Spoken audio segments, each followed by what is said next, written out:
Hi, ever wonder what it's like to work another profession or live in the underworld? Listen to unsuspecting riders give a 10 to 15 minute personal masterclass as I spontaneously interview them as they enter my taxi. I'm your host, Simon Rushton, and this is Taxi Chronicles.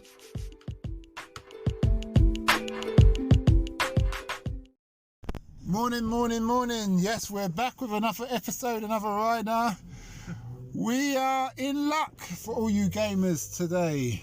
We have a gamer marketer, and he's going to tell us all about what it's like doing his job, how he got into the industry, and what motivates him. So nice to have you here today. Hello, nice to meet you all. Yes. So what made you want to get into the industry? Well, when I was at uni, I did. So I went to the University of Surrey, and I got. You do 2 years doing your degree, and then you do 1 year placement year in work. And I applied for. I've always been into my gaming and stuff, so and FIFA is one of the big games I used to play a lot.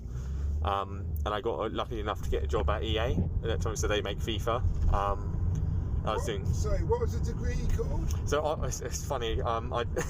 So I'm doing marketing now, but my degree was in economics, so completely nothing to do with with what I do as a job now. But it's sort of business world. It got me sort of the foot in the door at Electronic Arts EA, who do FIFA.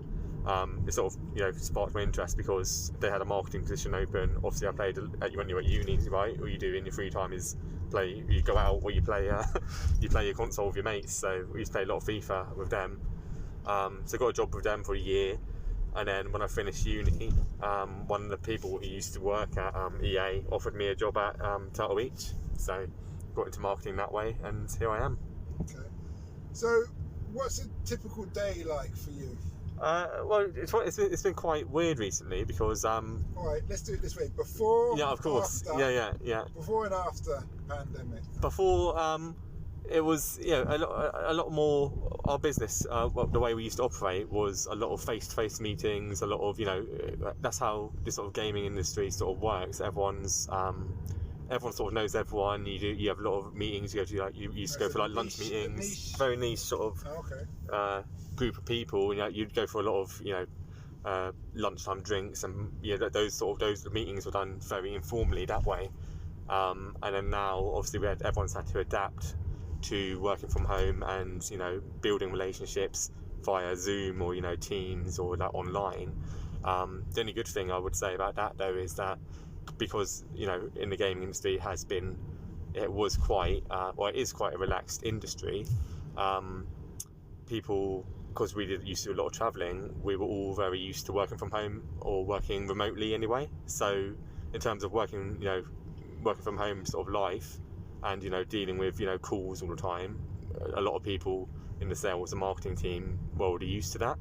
The only bad thing is that you can't it is quite difficult to build relationships now, right, with new people that you can't meet in person.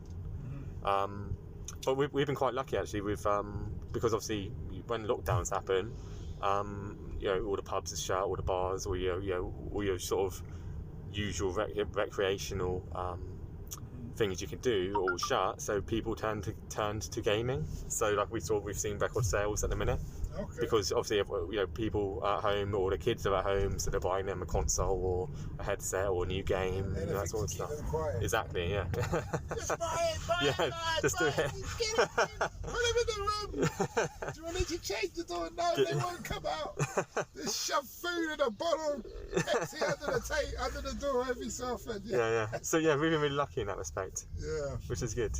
So just to get an idea, your job. Yeah. What do you do? So I do a lot of the so it's called retail marketing. So I work with the big retailers like Argos, Amazon, Games. One of our biggest retailers. Was a bit it's a bit difficult for them because traditionally they were they're a store, physical stores. That's where most of their sales come from, and they've had to switch all of it to online now, right? So that's been a big part of what we've been trying to help them with is making sure that online platform is up to scratch and it can compete with the likes of Amazon, because Amazon's the biggest one out there, and if you're going to buy something online, your first port of call is Amazon, right? Everyone goes to Amazon to buy something because you don't have to. Next day delivery, Amazon Prime, And it's not like they're going to be out of stock, is it? No, exactly. So working with a game, obviously, they're where the hardcore fans buy their gaming goods, they're specialists. Doing quite a lot of marketing with them. So if you go on their website and you see any sort of Turtle Beach banners, if you go on the homepage and you see a headset, something, I sort of design that and make sure that goes on the website. So that's my sort of, What kind of things do you have to consider in terms of when you're doing your designs?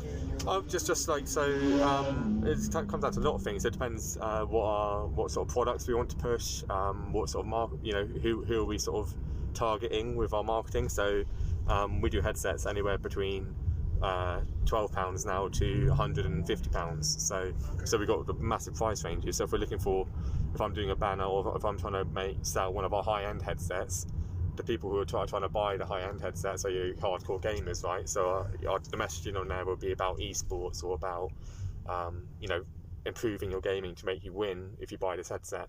But if I'm trying to get the parents to buy a nice entry-level £20-30 headset, it'd be more targeted towards sort of gifting ideas or promotional savings and stuff. So it's all aimed at the younger generation, but one market is how would you persuade a parent to buy it for their child? Exactly. And how would but the teenager, let's say the mid-teens, knows what they want. They know what they want, so it's just more convincing them or making them, because you have to have this. They're 90% know they have their favourite brand. They're 90% there already. It's just getting them to get them over the line. Okay, it's funny because when I was starting podcasting, I had to buy headphones. And I've got large ears, for those who know me.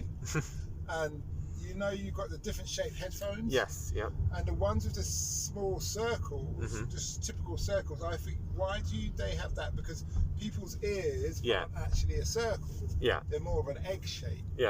So you want to, and if you want to have something covered for a long time, it needs to be comfortable. Big. And I can never find. I've got Bose headphones now. I can never find headphones big enough to go around my ears. We've got quite a few headsets out now that actually have they have memory foam ear cushions. And they have cooling gel in them. So if you're wearing them for a long time, sometimes your ears start to sweat. If people gaming for hours on end. We've actually got headsets that have the cooling gel in them, so it actually cools down your ears, and they have memory foam in them, so they actually, when they're on your ears, they feel very light. And the memory foam mattresses, when you're laying in bed, it sort of takes the same shape as you, just the same so logic works on your ear. Yeah. So it's come a long way, the headset industry. What would be a good idea? I'm not telling you how to do your job. Is someone has to. the actual foam bit. Whether it's a Velcro or something, you can connect on.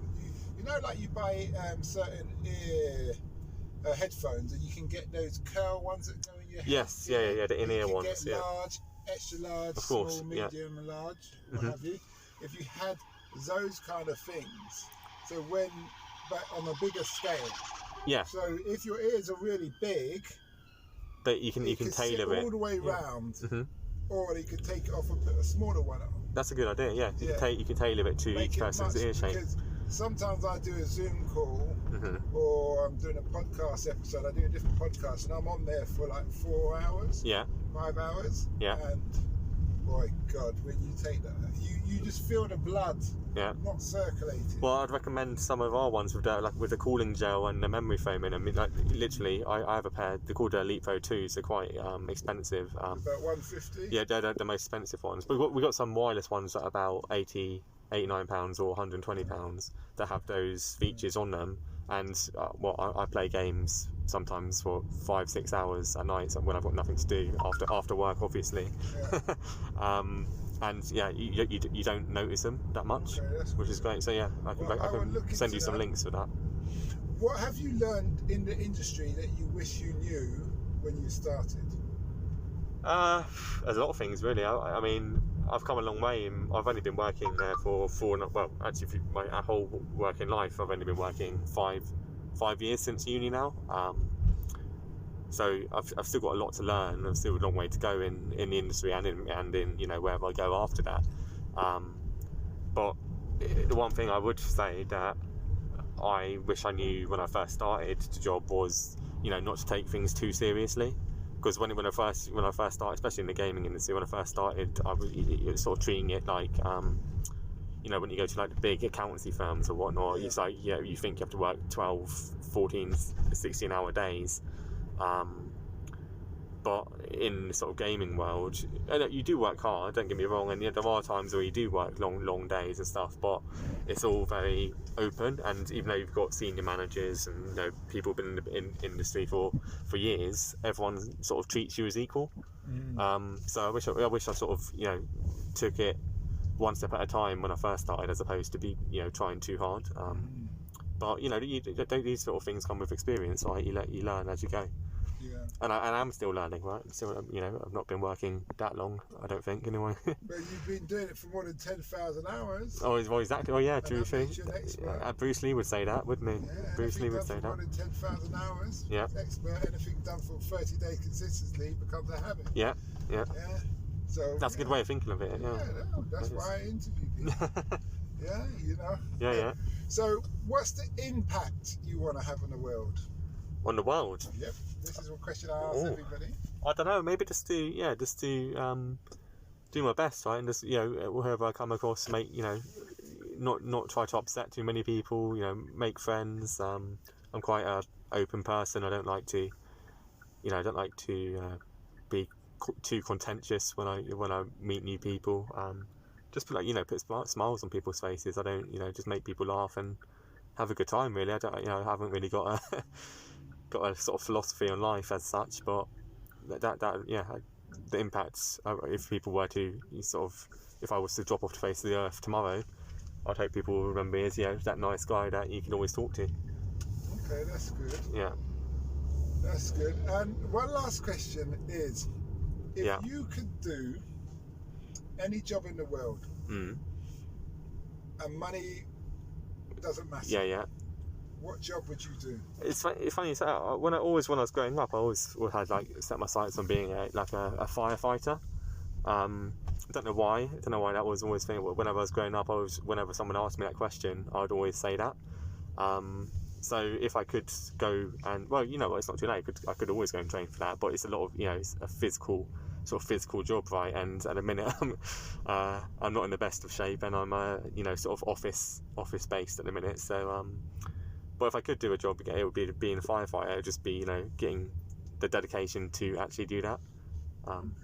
But I don't know what used to attract me to that, but that was always my answer when I was growing up. Okay, that's good. Yeah. Well, thanks for that interview. No, thank you. That is actually a slight trick question. It's a question to say, the original question used to be, if you could do it all again, what would you do? Okay. Would you still do it? Yeah. But that way, it actually shows you what you should really be doing. Yeah, that's good. That's a good way of thinking of it. Yeah. That's a good way of thinking of it. Thank you for that. Thanks a lot for that, and we wish you well. Thank you very much. We hope you liked that interview. Don't forget to like, share and subscribe to get the latest daily episode. Ever considered investing in the continent with the fastest growing economy and population on Earth? The same continent that holds 30% of the world's known natural resources? Then listen to our sister podcast, Africa Investor Stories, where you will hear real investors with real stories from around the world share their experience of investing in Africa. We post Monday and Thursday at 10 a.m.